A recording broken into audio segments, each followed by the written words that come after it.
और मुख्यमंत्री की पर्ची भजन लाल जी के निकली है और ये पर्ची 5 साल स्थायी रहेगी। लेकिन मैं लिख के दे रहा हूं आपको कि ये पर्ची 5 साल स्थायी नहीं रहेगी, क्योंकि जब कैबिनेट मंत्री, और आज से नहीं है, 6-8 महीने से बार बार कह रहा है कि मेरी बात नहीं मानी जा रही है, सरकार 7 करोड़ की प्रतिदिन बिशलपुर से बजरी चोरी करा रही है, सरकार में बैठे हुए लोग करा रहे हैं, मुख्यमंत्री करा रहे हैं, उसका भी कोई जवाब नहीं।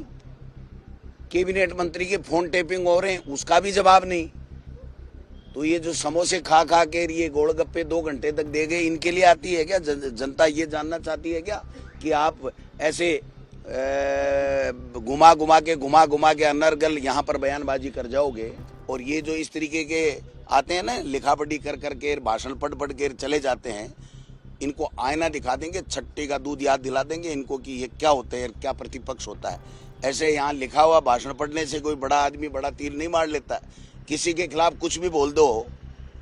एक दिन किसी ने कुछ बोल दिया था तो रात को नींद नहीं आई थी मुख्यमंत्री जी को। एक्शन की बात की जाती है, यहाँ न एक्शन है, न जवाब है, न जिम्मेदारी है। यहाँ तो कोरी वो लफाजेबाजी है। तो लफाजेबाजी से हम संतुष्ट होने वाले नहीं। ये राजस्थान के इतिहास का काला दिन है आज, कि लोकतंत्र की आज हत्या हुई है। और जिस प्रकार एक सरकार के कैबिनेट मंत्री ने बाकायदा ये कहा है कि हमारी सरकार, यानी मुख्यमंत्री जो गृह मंत्री भी हैं, वो हमारा फोन टेप करा रहे हैं। पहले भी कहा था कि जो इंटेलिजेंस है मुख्यमंत्री जी की, उसमें मुझे हंसी आती है कि वो उनको गलत इनपुट दे रहा है, गलत जानकारी दे रहा है कि किरोड़ी जी ये करेंगे वो करेंगे। ये प्रतिपक्ष नहीं कह रहा है। पहले जब भी किसी ने आरोप लगाए होंगे, प्रतिपक्ष ने सरकार के ऊपर आरोप लगाए होंगे, लेकिन पहली बार राजस्थान के इतिहास में, और मैं तो कहता हूं कि हिंदुस्तान में कोई ऐसी सरकार नहीं हुई होगी कि जिसका कैबिनेट मंत्री अपने मुख्यमंत्री के ऊपर यह आरोप लगाए कि मेरे फोन टेप हो रहे हैं, और उसके बाद में एक बेशर्मी के साथ में 2 घंटे तक भाषण देना, पढ़ना, लिखा हुआ। मैं समझता हूं कि इससे ज्यादा संवेदनहीन सरकार कोई हो नहीं सकती है। ये जवाब देना पड़ेगा कि आप गलत हो या आपका मंत्री गलत है। और ये भाई साहब पर्चियां बदलेंगी। अब हम तो चाह रहे थे कि 5 साल लोगों ने सरकार बनाई है भारतीय जनता पार्टी की, और मुख्यमंत्री की पर्ची भजन लाल जी के निकली है और ये पर्ची 5 साल स्थायी रहेगी। लेकिन मैं लिख के दे रहा हूं आपको कि ये पर्ची 5 साल स्थायी नहीं रहेगी, क्योंकि जब कैबिनेट मंत्री, और आज से नहीं है, 6-8 महीने से बार बार कह रहा है कि मेरी बात नहीं मानी जा रही है, सरकार 7 करोड़ की प्रतिदिन बिशलपुर से बजरी चोरी करा रही है, सरकार में बैठे हुए लोग करा रहे हैं, मुख्यमंत्री करा रहे हैं, उसका भी कोई जवाब नहीं। कैबिनेट मंत्री के फोन टेपिंग हो रहे हैं, उसका भी जवाब नहीं।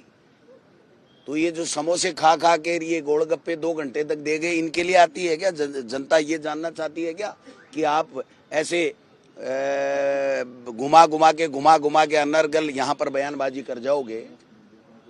आज जब तक इन दोनों पर्चियों का फैसला नहीं होगा, इस फोन टेपिंग की बात का फैसला नहीं होगा, तब तक राजस्थान के लिए, राजस्थान की जनता के लिए, सत्य की जानकारी लेने के लिए, लोकतंत्र को बचाने के लिए कांग्रेस पार्टी सड़क पर भी संघर्ष करेगी और टीकाराम जूली जी के नेतृत्व में सदन में भी पूरे जोर के साथ में इस सरकार को पटखनी देने का काम करेगी और मजबूर कर देंगे कि इनको पर्चियां बदलनी पड़ेंगी। Thank you. आपकी आगे की तैयारी क्या रही? कांग्रेस दल की क्या तैयारी रही? विपक्ष में मैंने बताया ना, सदन में जूली साहब के नेतृत्व में जब तक ये सच्चाई नहीं आ जाती, सरकार अपना जवाब नहीं दे देती, जांच की बात नहीं कर देती, डिनाई नहीं कर देती, या स्वीकार अगर किया है तो दोषियों के खिलाफ कार्रवाई नहीं हो जाती जब तक जनता की लड़ाई है, जो कांग्रेस पार्टी सदन में जूली साहब के नेतृत्व में और सड़क के ऊपर कांग्रेस पार्टी का प्रत्येक कार्यकर्ता ये लड़ाई लड़ेगा। राजस्थान का अस्तित्व बचाने के लिए, राजस्थान के में लोकतंत्र बचाने के लिए, संविधान को बचाने के लिए। और ये जो इस तरीके के आते हैं ना, लिखा पढ़ी कर करके, भाषण पढ़ पढ़ के चले जाते हैं, इनको आईना दिखा देंगे, छट्टे का दूध याद दिला देंगे इनको कि ये क्या होता है, क्या प्रतिपक्ष होता है। ऐसे यहाँ लिखा हुआ भाषण पढ़ने से कोई बड़ा आदमी बड़ा तीर नहीं मार लेता। किसी के खिलाफ कुछ भी बोल दो। एक दिन किसी ने कुछ बोल दिया था तो रात को नींद नहीं आई थी मुख्यमंत्री जी को। सत्ता पक्ष की ड्यूटी होती है कि जब उनके ऊपर आरोप चाहे प्रतिपक्ष लगाए चाहे सत्ता पक्ष के लोग लगाएं, उस बात का जवाब देना पड़ता है। जांच की जरूरत होती है तो जांच कराई जाती है, किसी के खिलाफ एक्शन की बात होती है तो एक्शन की बात की जाती है। यहाँ न एक्शन है, न जवाब है, न जिम्मेदारी है। यहाँ तो कोरी वो लफाजीबाजी है। तो लफाजीबाजी से हम संतुष्ट होने वाले नहीं। जिलों के अंग्रेजी माध्यम प्रयागराज कुंभ जा रही है, मैडम साहब अभी ये भी कह के गए कि वहीं पर मंत्री परिषद की बैठक भी होगी, इसको आप किस तरीके? कौन से मंत्री की? किरोड़ी जी जा रहे हैं क्या? ये खुद कह रहे हैं कि वहां प्रतिपक्ष को पाप धोने के लिए जाना चाहिए। तो क्या ये पाप धोने के लिए जा रहे हैं?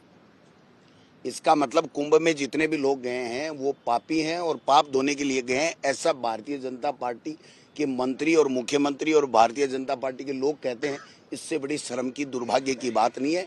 ये अपमान है, सनातन धर्म का अपमान है, हमारे देश का अपमान है और करोड़ों हिंदुओं की आस्थाओं का अपमान है।